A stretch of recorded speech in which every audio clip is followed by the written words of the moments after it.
As you heard earlier, the discussion about critical race theory is an ongoing topic on DC Today and BNC. It is a question that is germane to this long weekend where we are marking Independence Day, which was celebrated yesterday and today. Some folks are taking this time off from work today. So why critical race theory now? Well, it has to do with history and the efforts to ban a full and honest teaching of history in our nation's schools. Several states now passing laws either banning critical race theory or introducing bills that aim to do so. Efforts largely led by Republicans. Dr. Gregory Carr of Howard University joined us to talk about why critical race theory is the issue Republicans want to talk about going into 2022. BNC has been doing an incredible job of discussing critical race theory, bringing in the wide diversity of opinion and having some really robust discussions. I think, as a person who teaches at Howard Law School, who has a law degree, who was actually in law school when critical race theory really became a big thing in the law, and that's where it comes from, legal profession. I think that it's being used now really as a political tool. I think it's being used to position the Republican Party for the 2022 elections, 2024 elections, and that CRT is functioning the same way discussions of Sharia law, discussions of communism, and other labels have been used in the past. In other words, not a substantive discussion at all, but a rallying cry to rally a base that responds to the phrase. There are now congresspeople from way outside of Washington, D.C., not sure that they ever came to the nation's capital unless they came on a bus tour, who are saying that the school system in Washington should not teach critical race theory. How does that look from the outside, from where you are, knowing that somebody is coming into a school system here and saying, y'all are teaching your children incorrectly? Well, Dale, as someone who co-wrote the curriculum framework for the mandatory African American history course in Philadelphia about 15 years ago, I can say this safely to everyone. Critical race theory is not being taught K-12.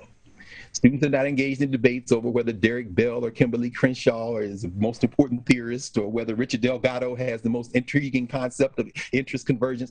Critical race theory comes out of law. Now, if we're talking about an honest and robust conversation about race, well, yeah, I think that is the pursuit of truth.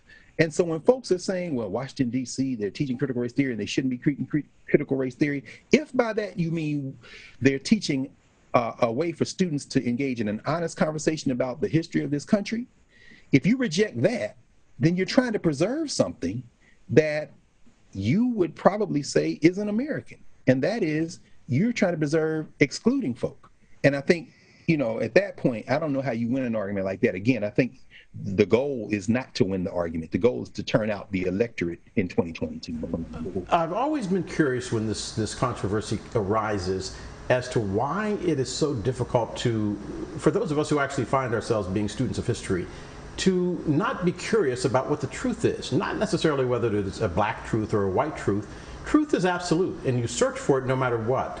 Why is that so difficult for people to wrap their arms around? The main reason it is difficult for us to wrap our arms around is because we can have the exact same awareness of facts and very different interpretations. So the idea, for example, Speaker of the House said a few weeks ago, George Floyd died. I guess I'm kind of paraphrasing here, but George Floyd died to promote American or to advance democracy, to advance the country.